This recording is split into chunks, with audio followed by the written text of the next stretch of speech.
여러분 안녕하십니까? 여러분들한테 약속드렸듯이 이번에는 초대 대통령, 우리나라 초대 대통령 이승만에 관해서 하도록 하겠습니다. 요즘엔 내가 여러분들 잠깐만요. 요즘엔 내가 이 돌 김영옥 교수 아시잖아요. 이 돌 김영옥 교수가 쓴 주요 개사전을 구입해가지고 조금씩 시간이 유튜브를 하면서 주말에만 시간이 나니까 조금씩 이제 야금야금 읽어 들어가는 겁니다. 근데 김영옥 교수는 정말 학식이 굉장히 학문이 높은 분이죠. 그래서 참 그런데 돌 김영옥 교수가 뭐라고 했습니까? 이승만이를 동작동 국립묘지에서 파내라 이런 말까지 했잖아요.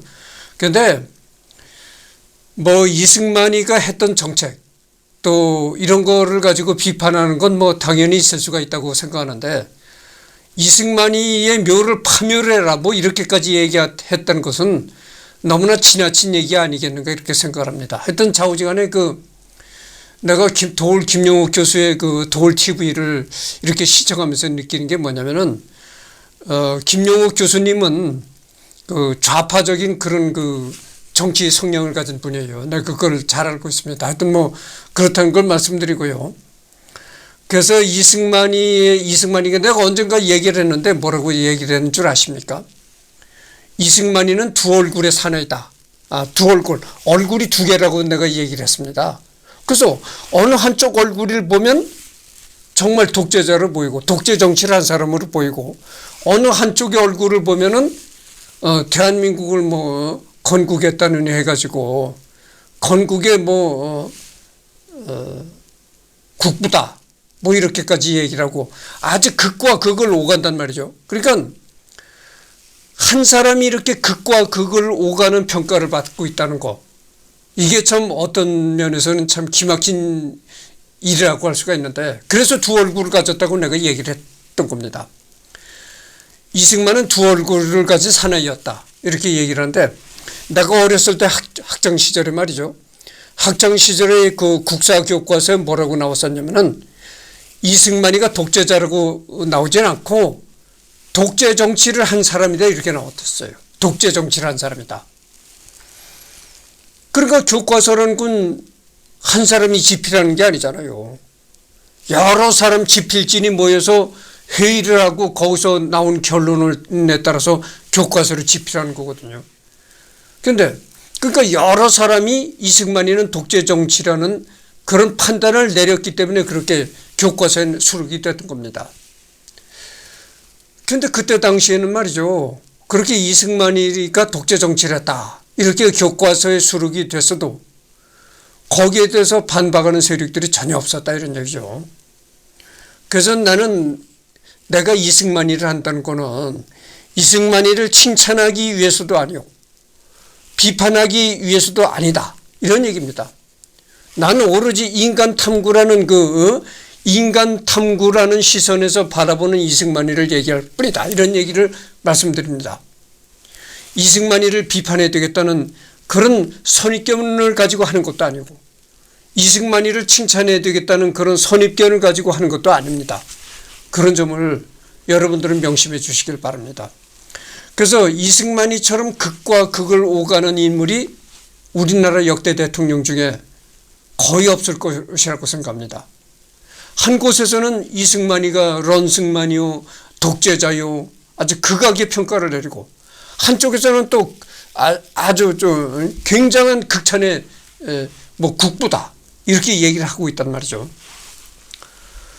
그래서 이승만에 관해서 찬사와 비난을 다 이렇게 올려놓고 인간 탐구를 실행하는 그런 시간을 갖도록 하겠습니다. 이제 이승만이는 해외에서 이제 독립운동하면서 떠돌다가 늙어서 70세가 넘어서 이제 한국에 와서 대통령직을 맡게 된 겁니다. 이 얼굴을 보면 말이죠. 한 80세? 80세가 넘었을 것이 얼굴로 해당이 됩니다.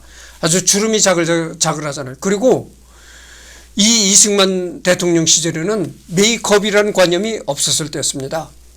이 남자가 화장한다는 건 도저히 뭐 있을 수가 없는 얘기였어요.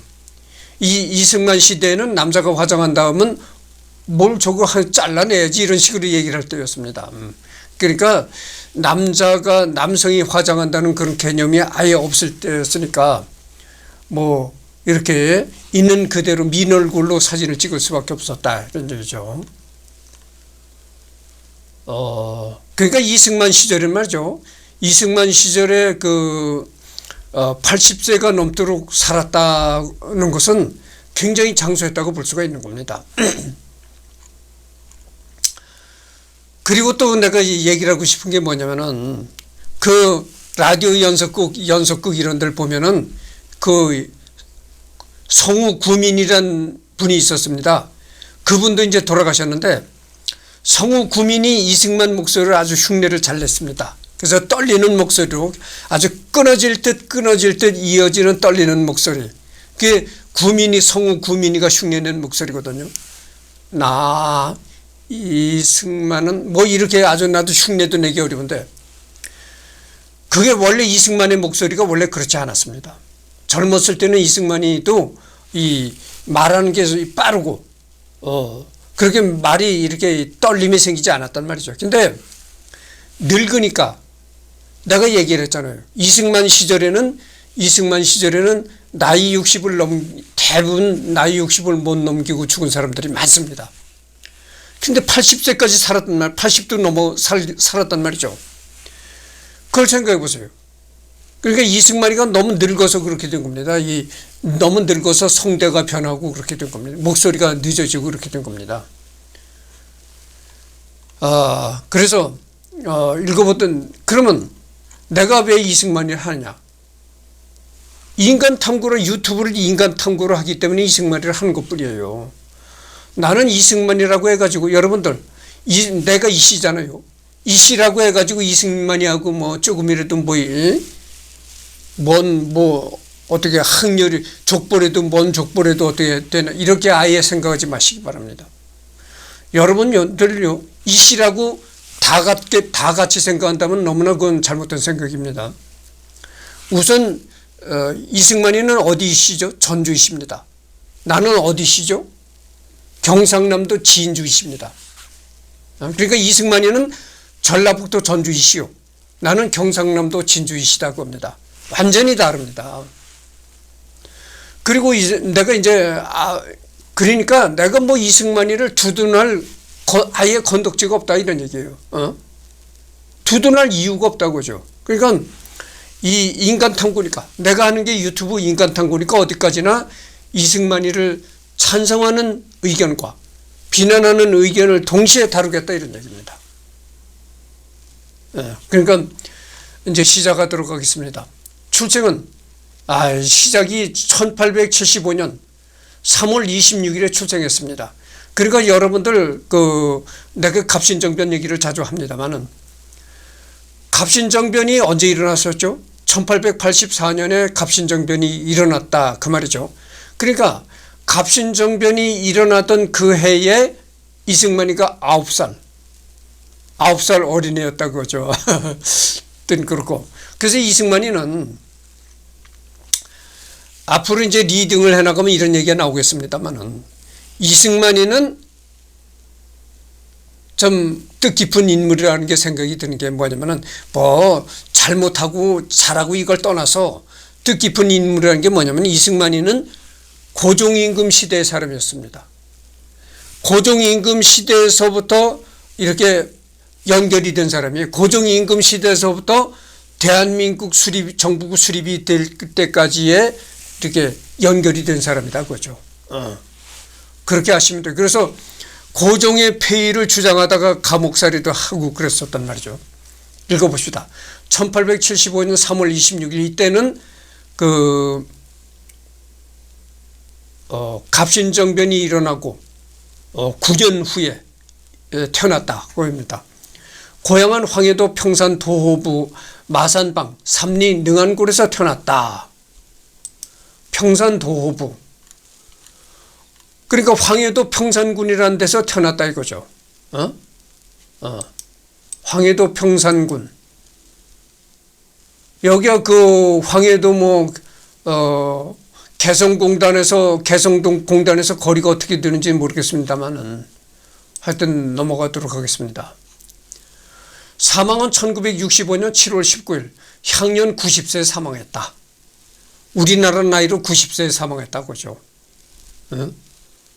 지금도 90세면 뭐 장수한다고 생각하잖아요. 근데 이승만 시절에 90세를 살았다는 거는 지금으로 말하면 100세 이상 살았다고 봐야 되는 겁니다. 이렇게 오래 살다 보니까 이 말이 늦어지고 이 성대가 막혀서 그렇게 끊어질 듯 말이 이어지는 겁니다. 목이 막혀서 그렇게 된 겁니다. 젊었을 때 말하는 걸 들어보면요. 젊었을 때는 이승만이가 말하는 것도 빨랐고 말하는 템포도 빨랐고 그랬어요. 그렇게 말이 이렇게 떨리고 이렇게 끊어질 듯 이어지지 않았다는 거죠. 그러니까 이제 늙어지면서 성대가 변하고 그래서 이제 끊어질 듯 말이 그렇게 이어졌던 겁니다. 미국 하와이주 호놀룰루 카운티 호놀룰루시 카이무키구 마우타네리아 요양원에서 사망했다. 이런 얘기입니다. 미 합중국의 도시라고 나오는데 뭐 하여튼 넘어갑시다. 묘소는 국립서울현충원 이승만 대통령 묘소. 초대 대통령이다. 대한민국의 초대 대통령이다. 그래서 이제 1948년 7월 24일서부터 1952년 8월 14일까지 재임했다. 이런 얘기입니다.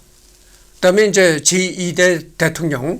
제2대 대통령은 이제 제1대 대통령을 1948년 7월 24일에서 1952년 8월 14일까지 했고 제2대 대통령을 1952년 8월 15일에서 1956년 8월 14일까지 했다. 이런 얘기입니다. 그 다음에 3대 대통령. 그러니까 3선까지 한 겁니다. 1956년 8월 15일에서 1960년 4월 27일까지 재임했다. 3선까지 한 겁니다. 그리고 이승만 이렇게 사인을 한 거죠. 근데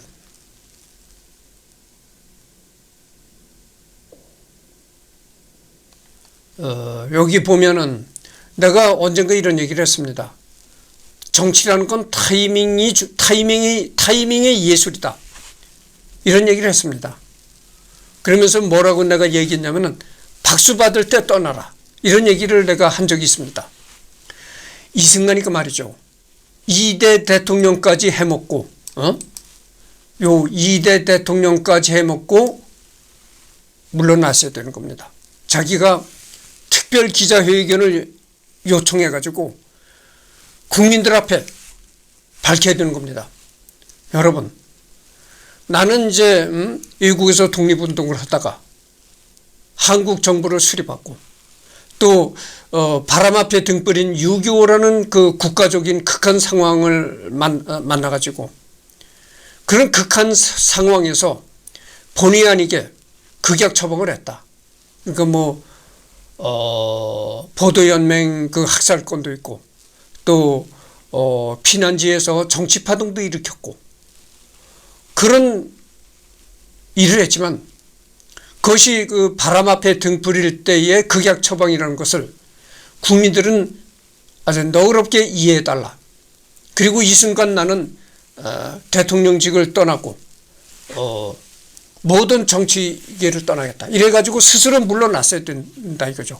요 때가 그런 겁니다. 요 1956년 8월 14일까지 해먹고 특별 기자회견을 열고 스스로 떠났어야 된다 이거죠. 그랬더라면은 3.15 부정선거도 없었고 4.19 의거도 없었다 그 말이죠. 4.19라는 그런 불행한 사건도 없었다. 아마 이때 이렇게 스스로 이렇게 기자회견을 하고 떠났더라면은 한쪽에서는 독재 정치를 했다고 비난을 받고 한쪽에서는 대한민국을 건국했다는 국부라는 그런 찬사를 받고 이런 두 얼굴의 사나이는 되지 않았으라고 난 생각합니다. 그래서 이 제3대 대통령까지 하지 말고 2대만 해먹고 물러났어야 되는 겁니다. 이때가 타이밍이었었다 그죠. 그런데 계속 권력에 욕심을 내고 죽을 때까지 해먹으려고 하다 보니까 이렇게 된 겁니다. 그러고 이건 이제 초상화죠. 그림이죠. 그림이고 봅시다.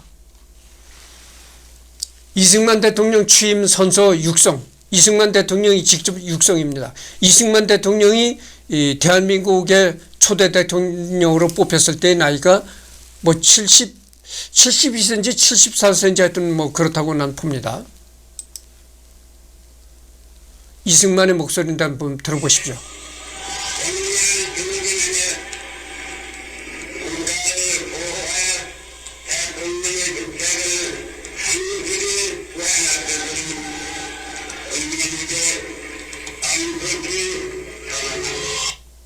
나오죠. 대통령직을 성실히 수행할 것을 국민들한테 엄숙히 선서합니다. 이런 얘기가 나옵니다. 그래서 여기 보면은 독립운동가이자 대한민국의 제1, 2, 3대 대통령. 내가 아까도 방금 전에 얘기했습니다만은 요 1, 2대만 해먹고 특별 기자회견을 열고 스스로 떠났어야 되는 겁니다. 그런데 이 3대까지 해먹으려고 무리하게 이제 부정선거를 저지르고 4.19까지 만났다 이거죠. 그래서 뭐 더 이상 재론은 하지 않겠습니다. 이 양력 1879년에 낙동서당에 입학했다. 이 낙동서당이라는 건 퇴직 대신, 그러니까 지금으로 말하면 대신이 지금으로 말하면 장관급의 고위공직자죠. 장관급의 고위공직을 지냈던 이건하가 운영하는 서당이었다. 거기 그 서당에 들어가서 이제 공부를 했다. 그리고 이제 도동서당이라는 것에 또 입학했다.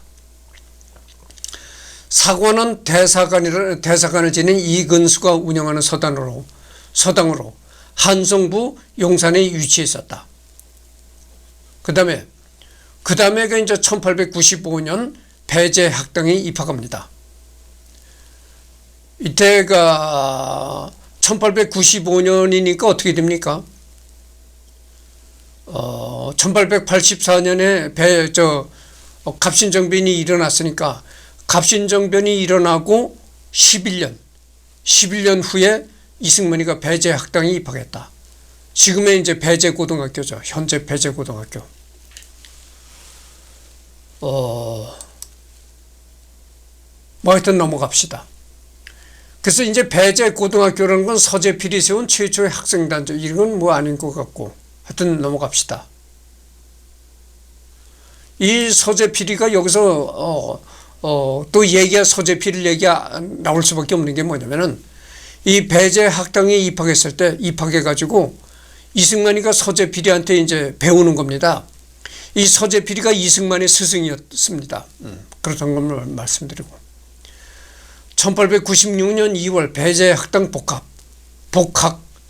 1896년 11월 협성회 창립 발견 서기도 맡았었고 회장도 맡았었다. 협성회라는 게 뭐냐? 서재필이 세운 최초의 학생단체다 이겁니다. 서재필이 세운, 그러니까 이승만이를 가르친 이승만의 스승 서재필이가 세운 최초의 학생단체, 거기에 이승만이가 발기인으로 참가했고 서기도 맡았었고 회장도 맡았었다 이런 말입니다. 그 다음에 1897년 7월 배제학당 졸업, 1898년 1월 협성회보 주필, 1898년 3월 독립협회 입당 및 총대위원. 독립협회라는 게 뭡니까? 독립협회도 이 서재필이가 결성한 그 단체잖아요.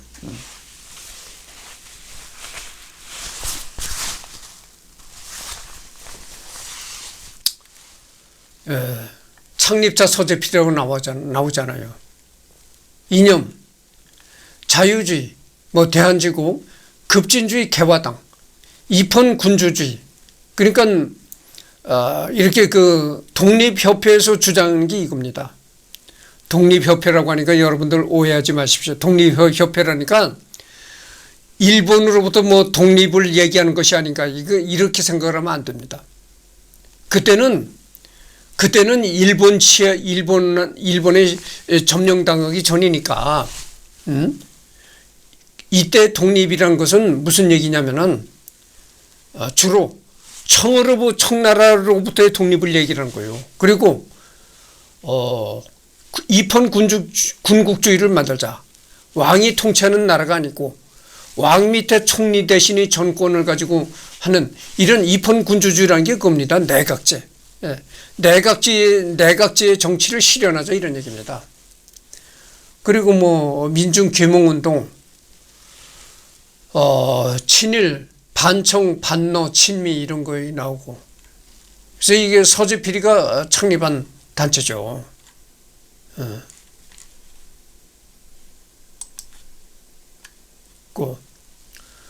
대한민국 임시정부 주미외교위원부 위원장. 대한민국 임시정부라는 건 뭡니까?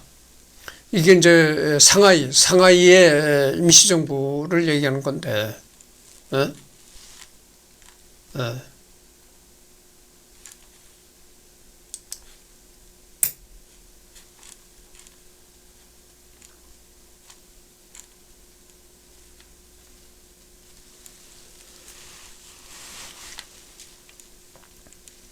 잠깐만요. 그 다음에 배제학당 졸업. 1897년 7월 배제학당을 이제 졸업한 겁니다. 1898년 1월 협성회 회보 주필에 취임했고, 1898년 3월 독립협회 입당 및 총대위원. 아까도 얘기했잖아요. 이때 독립이라는 거는 그 일본으로부터의 독립을 얘기하는 게 아니고 입헌군주제를 밀고 나가자. 우리가 개화 근대를 추진하자. 청으로부터의 독립을 하자. 이런 얘기인 겁니다. 그러니까 일본으로부터의 독립을 의미하는 것이 아니라는 것을 밝힙니다. 1898년 4월 매일신문 사장, 1898년 8월 제국신문 창간 발견 논설위원. 그러니까 이제 언론기관의 사장, 그러니까 독립협회라는 게 서재필이가 결성한 독립협회 총대위원 뭐 이런 걸 했고, 이때서부터 이제 그 이승만이는 뭐 언론사의 중요 인물, 사회의 활동에 영향력 있는 인물로 이제 활동하기 시작했다, 이런 얘기죠. 1898년 11월 대한제국 중추원 종구품의관이다. 대한제국 중추원이 뭐냐면은 지금으로 말하면 이게 국회입니다. 국회. 그러니까 이 고종임금이 통치할 때 그때 이승만이가 국회의원을 지냈었다, 이런 얘기가 되겠습니다. 내가 이걸 보면 말이죠, 고종임금 시대에 이 지금의 국회격인 대한제국 중추원이라는 게 있었다는 걸 이렇게 보면은, 이 고종임금이 뭐 고종임금도 무능했다 뭐 어쩐다 이런 여러 가지 얘기가 있으나, 어찌됐든 간에 고종임금이라는 사람은 상당히 개화 사상도 지니지 않았겠는가, 이런 생각을 해봅니다. 임금이 통치하는 나라에서 이 국회 지금의 국회와 같은 기관을 만들었다니까. 그러니까 생각해 보세요. 얼마나 개화적인 그런 변화를 일으키게 했는가, 이런 걸 개혁적인 변화를 시도했는가, 이걸 알 수가 있는 겁니다. 근데 나중에 이게 지금의 국격인 중추원을 만들어서 이제 운영을 하다 보니까 여기에 너무 과격한 얘기들이 여기서 터져 나오는 겁니다. 그래서 이제 고종이 이거를 강제 해산시킨 겁니다. 그래가지고 이제 서재필이가 이 중추원 고문직을 맡았었거든요. 그래가지고 중추원이 해산이 되니까 서재필이가 뭐 3개월치 봉급인지 하여튼 뭐 1년치 봉급인지 선불로 줘라. 그러면 내가 가겠다. 이래가지고 하여튼 뭐 퇴직금까지 받고 이래가지고 미국으로 떠난 것으로 내가 알고 있는데, 한성과목 죄수교사, 상동교회 상동청년학원교장, 그래가지고 이 서재필이 얘기를 조금 더 해야 되겠습니다. 이 서재필을 좀 좋지 않게 보는 또 세력들이 있어요. 아니, 대한제국이 거의 거덜난 국가인데, 거덜난 국가인데 그 거덜난 국가한테 그렇게 중추원 고문직을 퇴직을 하면서 그렇게 많은 거액을 요구할 수가 있느냐? 그런 사람을 어떻게 선각자니 독립운동가니 이렇게 얘기를 할 수가 있겠는가? 이렇게 서재필을 비난하는 사람이 있어요. 그러나 미국에 가가지고 서재필이가 뭐 그 돈을 가가지고 뭐 집을 샀는지 문구 사업을 했는지 하여튼 사업을 했었습니다. 그 돈이 이 종잣돈이 되는지 하여튼 사업까지 벌였었는데, 하여튼 좌우지간에 그 후에 서재필이가 전 재산을, 자기가 갖고 있던 전 재산을 이 독립운동 자금으로 내놨던 겁니다. 기부했던 겁니다. 그리고서 생활이 어려워가지고 자기의 전 재산을 이렇게 독립운동하는 데 이렇게 기부하고, 정작 자신은 이 돈이 없어가지고 끼니 걱정까지 할 정도였었다는 겁니다. 그러니까 뭐 그런 걸로 본다면은 서재필을 뭐 마냥 비난할 수만은 없다. 이렇게 우리가 생각할 수가 있습니다. 미국 조지 워싱턴 대학교 2학년 입학, 1905년이네요. 1905년 2월 미국 조지 워싱턴 대학교 2학년 입학. 그다음에 철학 과정에 입학했다는 겁니다. 철학. 그다음에 철학과 정치학을 전공했다. 그다음에 1907년 6월이니까 이게 조지 워싱턴 대학교 2학년에 입학한 후에, 조지 워싱턴 대학교 2학년에 입학한 2년 후에 미국 조지 워싱턴 대학교 콜럼비아 과정의 학사학위를 받았다. 에? 잠깐만요. 이게 또 넘어갔네.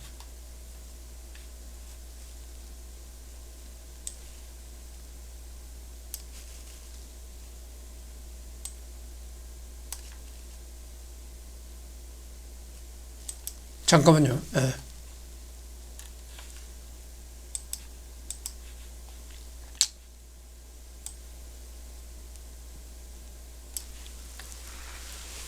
그래서 이제 1907년 미국 조지 워싱턴 대학교 콜럼비아 과정 학사, 미국 하버드 대학교 1907년 9월에는 하버드 대학교 대학원 사학이라고 했네요. 사학. 그 역사학이죠. 석사학 과정에 입학했고, 그 다음에 1908년 미국 하버드 대학교 대학원에서 사학, 역사학, 석사학 과정을 수료했다.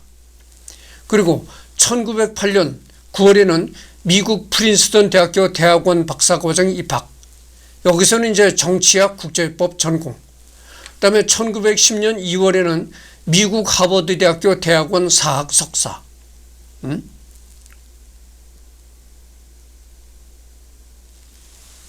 본래 1908년 전 과정을 수료했으나 사회적 이슈들로 미국인 교수들에게 냉대를 받아 석사 학위 수요가 연기되었다, 이런 얘기입니다. 그리고 1910년 7월 미국 프린스턴 대학교 대학원 정치학 박사 학위를 받다. 이거는 말이죠, 학위명은 닥터 필로소파의 철학 박사. 닥터라니까 의사라고 생각하면 안 됩니다. 정치학을 전공하여 35살에 한국인 최초의 박사가 되었다. 그의 박사 논문은 미국의 영향을 받은 중립주의이며 원문은 인터넷에서 PDF로 다운받아 볼 수도 있고 연세대 출판부에서 나온 한국어 번역판도 있다. 그러니까 뭐 이 이승만이가 쓴 박사 논문을 인터넷으로 다운받아서 볼 수도 있다 이렇게 나와 있네요. 예. 그러니까 이때 박사라는 건 무슨 말이에요? 지금 뭐 명예박사니 이런 박사가 아니라 이거는 진짜 학문을 해서 학문을 닫고 논문이 통과가 돼서 받은 박사입니다. 이거는 뭐 명예박사가 아니라는 것을 밝힙니다. 그럼 보십시오. 예? 학력이 어떻게 되나? 자, 워싱턴 대학교, 하버드 대학교, 그 다음에 프린스턴 대학교, 다시 하버드 대학교 대학원, 프린스턴 대학교 대학원에서 정치학 박사를 끝냈다 이런 얘기죠. 이것을 보면은 이승만이가 그런 걸 알 수가 있습니다. 여러분들 서재필이도 갑신정변에 실패해가지고 미국으로 도망가가지고 미국에서 의사 면허를 땄잖아요. 네? 서양의 세균학을 전공해가지고 의사가 됐단 말이죠. 그런데 이승만이도 미국에 가서 이렇게 박사가 되었다. 그러면 이승만이나 서재필이나 낯설고 물서른 그 이역만리 땅에 가서 학문을 할 수 있는 여력이 있었을까요? 이게 보이지 않는 힘이 작용하는 겁니다. 그럼 보이지 않는 힘이란 게 뭐냐 이렇게 나한테 물으실 것입니다. 보이지 않는 힘이란 게 뭐냐면은 이 서재필과 이승만의 이 공통점이 뭡니까? 기독교를 믿었다는 거예요. 기독교. 여러분들 지금은 그 기독교가 서양에서는 기독교가 지금 쇠퇴하고 있답니다. 이 교회도 자꾸 수가 줄어들고 신자도 자꾸 감소되고 있다는 거예요. 그런데 이승만 서재필이 이때만 해도요. 이 서양에서는 이 기독교가 상당히 번창할 때였습니다. 그래가지고 이 기독교를 믿는 신자들 중에 재력 있는 사람들이 많았다고 하죠. 그래서 이 동양 그 동방의 그 이름 없는 가난한 작은 나라에서 온 이렇게 서재필이나 이승만이가 열성적으로 기독교를 믿는 바람에 이 스폰서가 나타난 겁니다. 그래가지고 서재필이도 그래서 공부를 했던 거고 그런 거예요. 기독교를 믿었기 때문에 거기서 도움이 생기고 이랬던 거예요. 스폰서가 생기고 이랬던 겁니다. 도움을 주는 사람들이 나타나는 거예요. 만약에 이승만이가 내가 이 특정 종교를 비하하는 것이 아닙니다. 여러분들 그 불교를 믿는 사람들이나 스님은 이런 말을 듣고 이승열이를 욕하지 마시길 바랍니다. 이승만이가 미국에 가기 전에 감옥 생활했잖아요. 그 고종폐위 운동을 벌이다가 이제 고종한테 미움을 사가지고 이제 감옥에 갇혔다 이거죠. 그때 이승만이가 감옥에 갇혔을 때 기독교를 믿지 말고 불경을 갖다 외우면서 나무함이 타부라고 이 감옥에서 이렇게 목탁을 치고 있었더라면은 이승만이가 과연 이렇게 출세할 길이 열렸을까요? 그 감옥에서 이승만이는 그 감옥에서 사형원도 받아서 그 감옥에서 왔던 겁니다. 도리가 없는 거예요. 도리가 없죠. 어떻게 하겠어요? 불교를 믿었다면은 그때 이승만이가 불교를 믿었다면 그 한성 감옥에서 나오지 못하고 죽은 겁니다. 서재필도 그래요. 서재필도 만약에 불교를 믿었다. 불교를 믿는데 이제 갑신정변에 실패해서 미국으로 갔다. 미국에 가서도 불교를 믿었다면 어떻게 되겠어요? 한평생 노동일만 하다가 죽은 겁니다. 의사가 될 수가 없었던 거죠. 그래서 이게 이렇게 이 공부를 이렇게 한 게 뭐냐면은 자, 워싱턴 대학, 하버드 대학, 프린스턴 대학 기막히잖아요. 이 학력이. 이승만의 학력을 보면 지금 시각으로 봐도 이게 기막힌 학력인데 고종임금 시대에 이런 학력을 쌓았다는 게 이거 참 엄청난 겁니다. 여러분들 내가 언젠가 이 유튜브를 진행하면서 이런 얘기를 했습니다.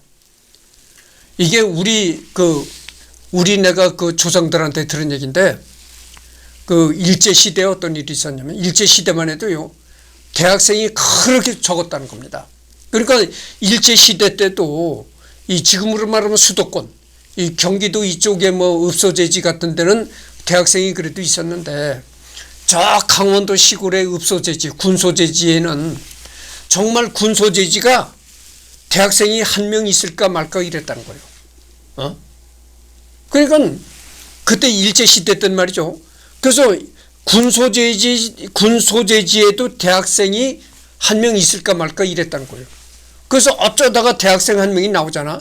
뭐 경성, 그때는 일제시대 때는 이제 서울을 경성이라고 했거든요.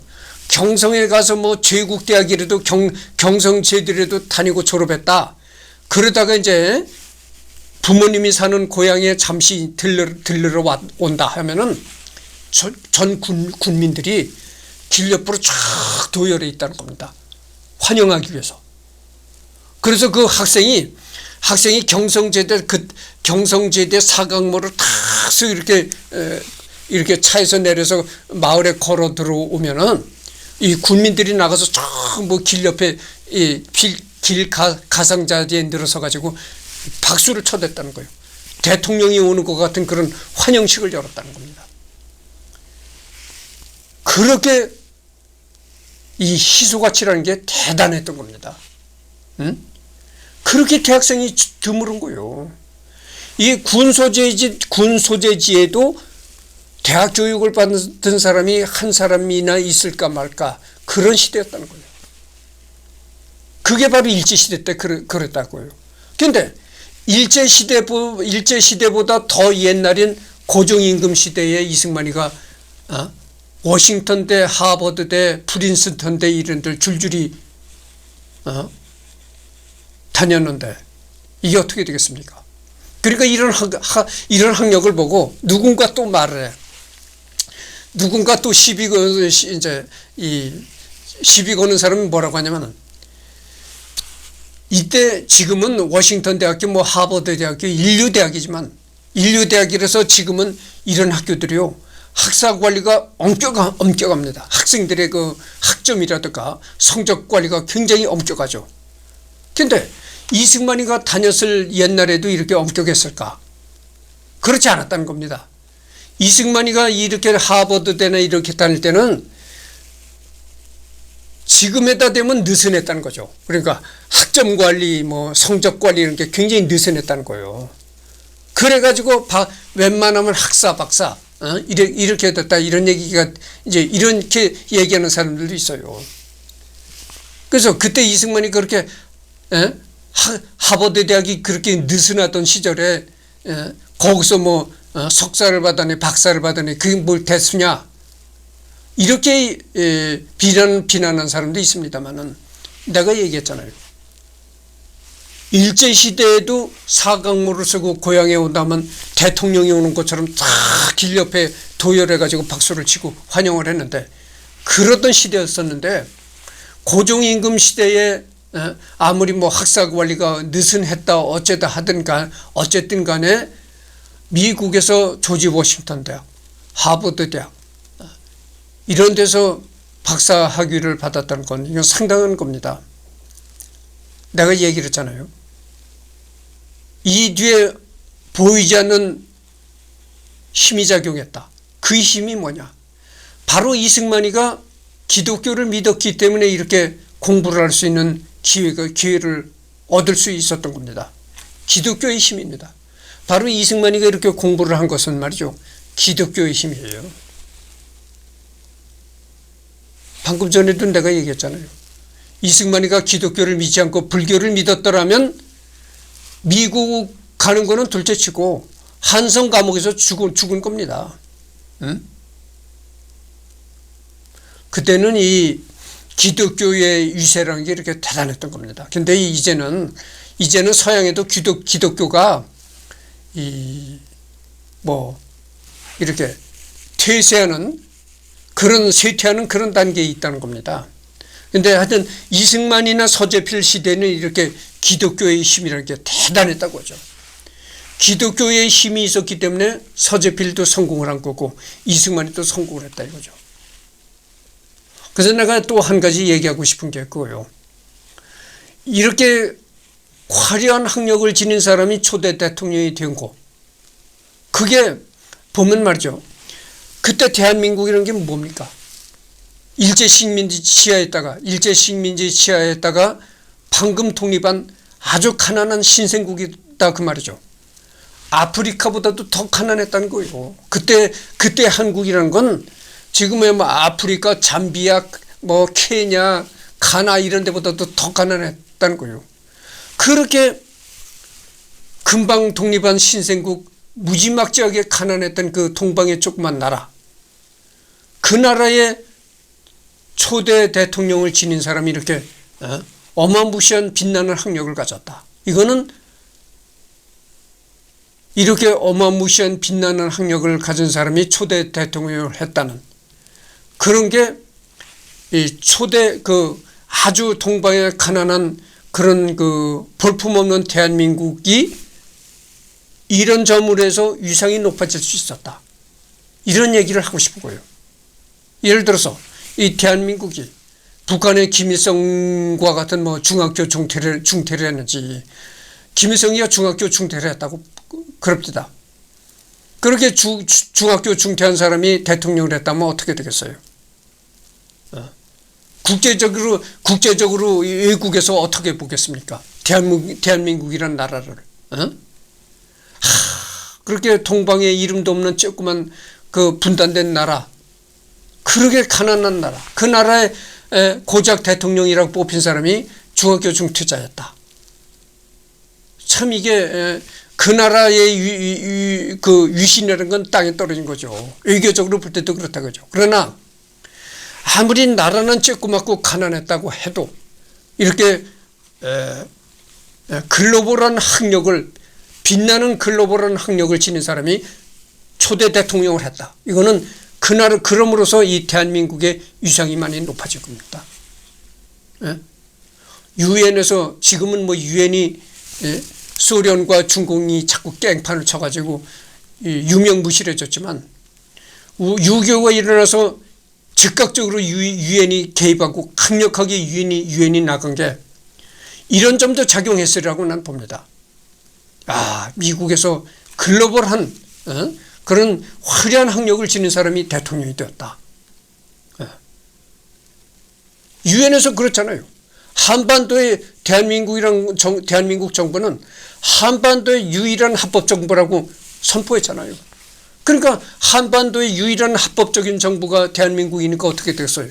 북한은 불법적인 집단이다 이거죠. 그래서 이승만이가 우리나라 그렇게 가난하고 볼품없던 그 아프리카의 가나보다도 더 가난했던 그런 나라에서 그래도 초대 대통령이라는 사람이 이렇게 번듯한 학력을 지닌 사람이 대통령이 돼서 대한민국의 여러 가지 외교적으로도 위상이 높아졌고 그랬다. 이런 말씀을 드립니다. 그래서 지금 44분을 경과했거든요. 그래서 뭐 하여튼 이승만의 출생에서부터 학력까지 얘기하다가 끝내야 되겠습니다. 다음에는 오늘로서는 더 녹화가 없습니다. 아까도 얘기했지만 내가 또 이 책도 독서를 해야 되거든요. 그래서 이 책을 리딩하면서 좀 들춰봤는데 내가 역시 그 도올 김용옥 교수는 정말 많은 공부를 한 사람이에요. 내가 이 도올 김용옥 교수 책을 읽고 읽을 때마다 느끼는 게 그겁니다.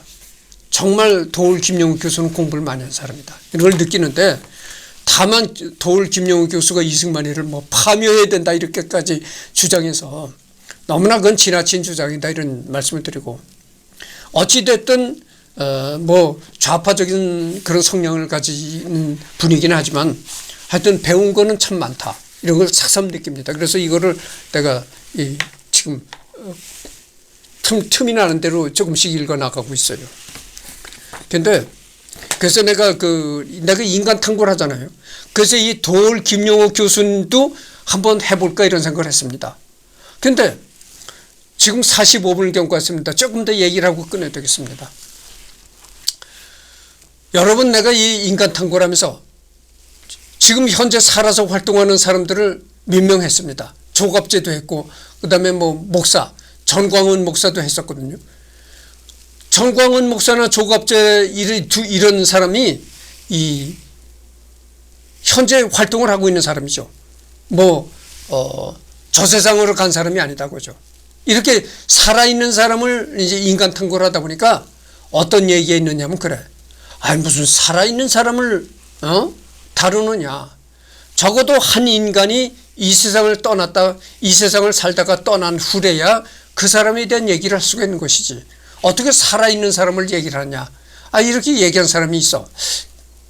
그 얘기를 듣고 보니까 또 그럴듯해. 그래가지고 내가 이 김용옥 교수도 인간 탐구에서 다뤄볼까 하다가 안 하려고 합니다. 아직은 인간 탐구에서 다룰 때가 아니다. 그러니까 앞으로는 내가 살아있는 사람은 인간 탐구에서 다루지 않을 것입니다. 꼭 이 세상을 떠난 사람에 한해서만 인간 탐구에 다룬다. 하여튼 이렇게 이 김용옥 교수도 인간 탐구에서 다뤄볼 만한 그런 참 학문이 높고 참 어떻게 보면 이 김용옥 교수님한테 죄송한 얘기지만은 재미난 인간이다. 인간 탐구에서 다룰 만한 가치가 있다.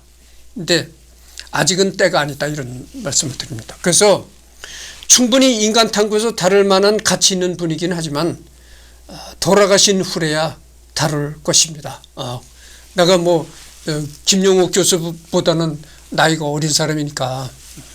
하여튼 그래서 지금이 이제 47분을 경과하고 있습니다. 그래서 이번 시간은 끝맺겠고 오늘로서는 더 이상 녹화가 없습니다. 내일 일요일 날이니까